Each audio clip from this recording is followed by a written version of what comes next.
Thank you.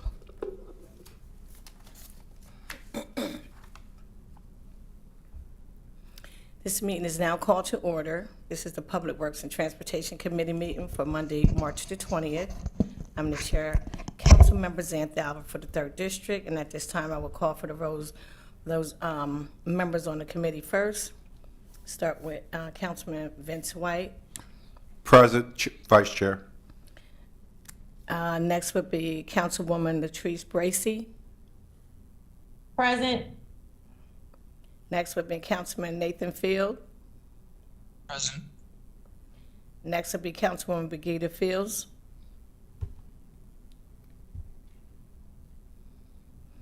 Next would be Councilmember James Spadola. Present. Next would be President Trippy Congo. Here.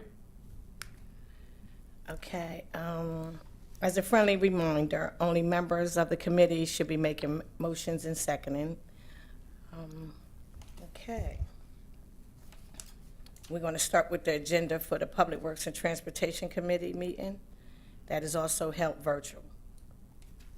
First item on the agenda, the only item on the agenda is the resolution approving a lease for 1118, 1108, 1110, 1112, 1114, 1116 East 12th Street, and 1125, 1127 Brandywine Street to the Delaware Center for Horticulture for the Community Garden, sponsored by myself, and that would be known as the Eric Robertson Garden.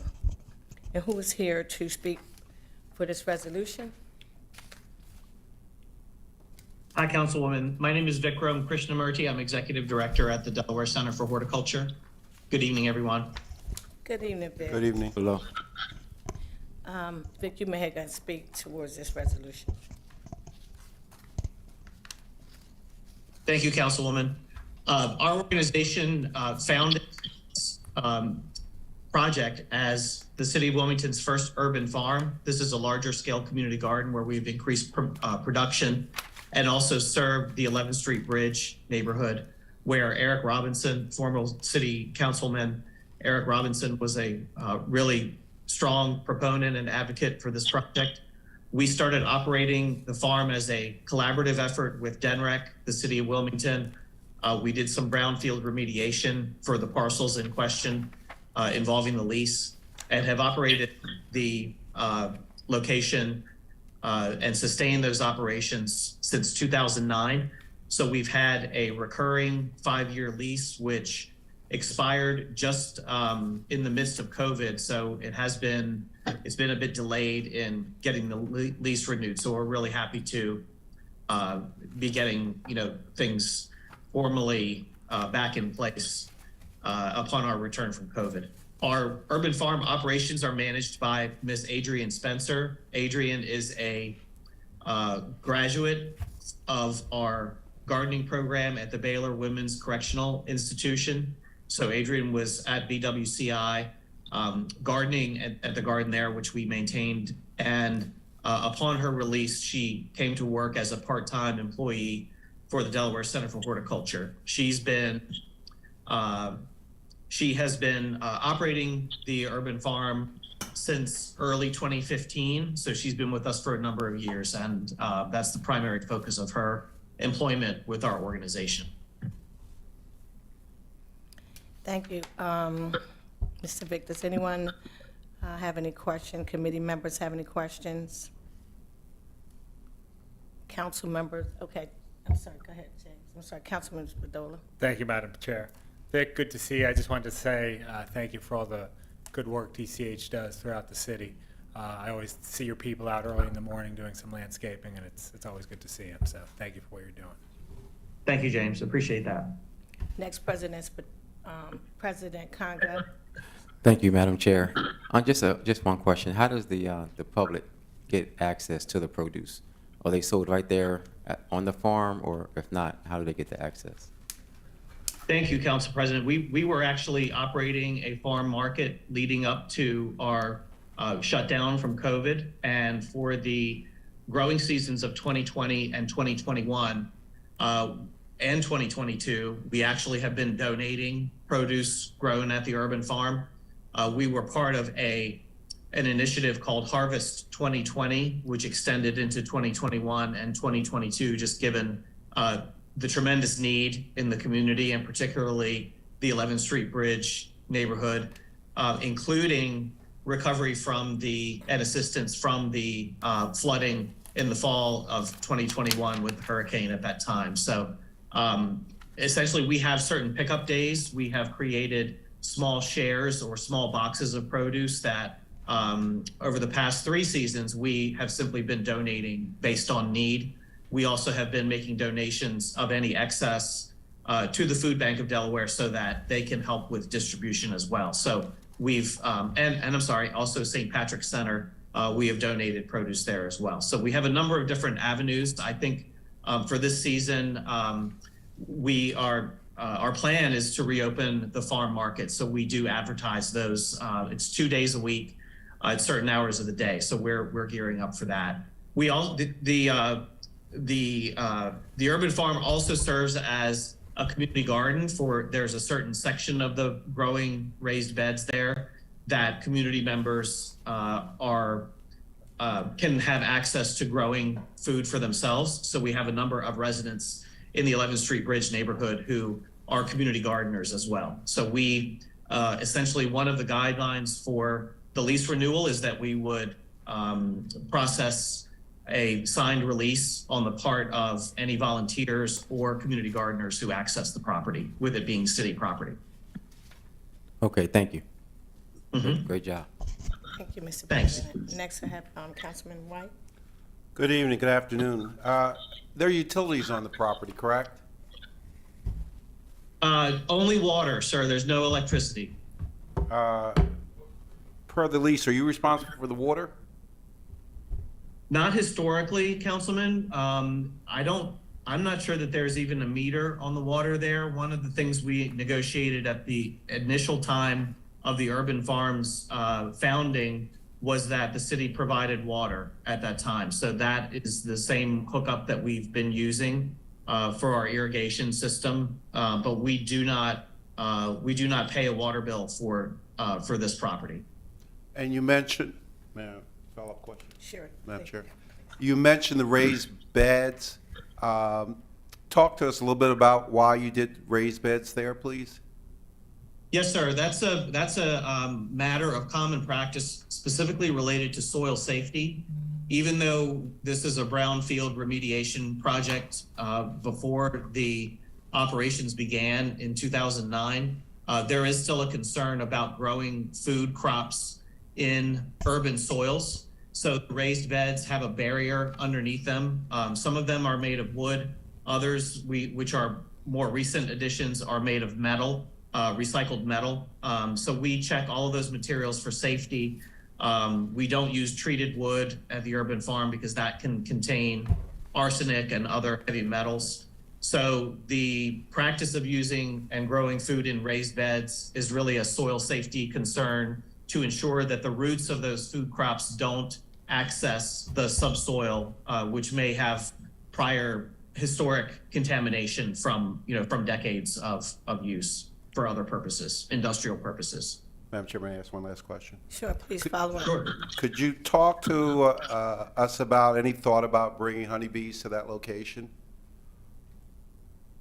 for pollination and other uses? Yeah, we don't have any specific plans to bring or to start actual beekeeping at the urban farm or beehives. We have frankly gotten some opposition to that idea from neighborhood residents in the past.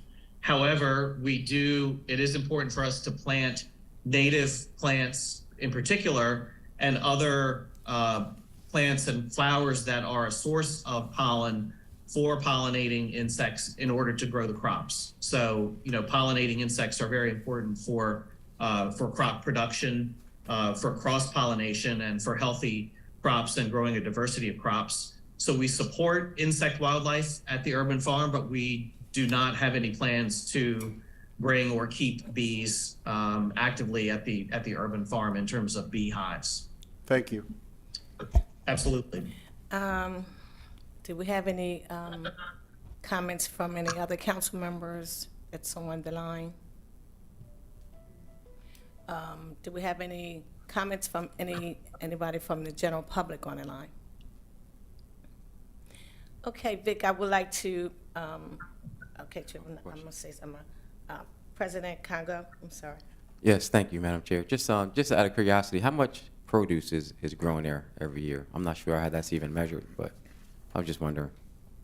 Yes, sir. We measure that by weight. So it has ranged, some crops have been more successful than others. So it ranges anywhere from 500 pounds to, I believe our heaviest harvest was around 2,500 pounds of produce that was grown, harvested, and in that particular year donated to those in need.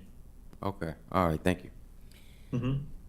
Is that it, Mr. President? Yes, thank you, Madam Chair. No, I'd just like to make a statement, Vic, I'd just like to congratulate you for finally getting this contract situated, and all the work that y'all do throughout the city, not just over 11th Street Bridge. But I'd like to pass on a message from the young lady over there who runs the Civic Association. She stated that they really missed it due to COVID. A lot of residents over there were able to go and get some produce from the farm. And I know, I think it was every 2 weeks or something, whenever they would harvest, y'all would have people come and, have little sales when you had other people over there and not even had other events over there, when y'all was able to basically give away stuff. Y'all wasn't really charging anything. And it's one of the gardens that I appreciate because it stays nice and clean.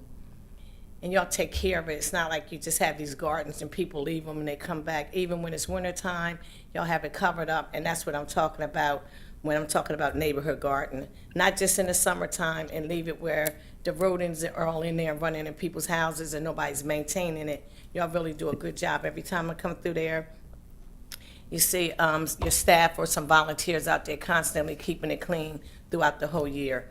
So I'm glad the city was able to finally get this contract back on board due to COVID. Thank you, Councilwoman. We work very closely with Rosa Robinson, Councilman Eric Robinson's widow as well. She's very much invested in the farm. And as you know, Councilwoman, some of the crops that we specialize in over there are berries. So we have blackberries, strawberries. They are crops that, from the standpoint of lower cost, or in a lot of cases, due to COVID, donated. There's some of the higher quality types of produce that I think are certainly being appreciated by people. I'd like to thank the Department of Real Estate and Housing and the Law Department for helping us with this as well. We appreciate that. All the partnerships we have with the City of Wilmington, and this one is a really well-established project that we are proud to continue maintaining and operating. So thank you. Well, I was glad to be able to play a part in it also, so thank you so much. So we don't Thank have you.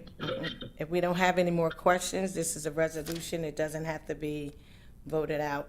But Kendra, when will this be on agenda? In April? April 6th.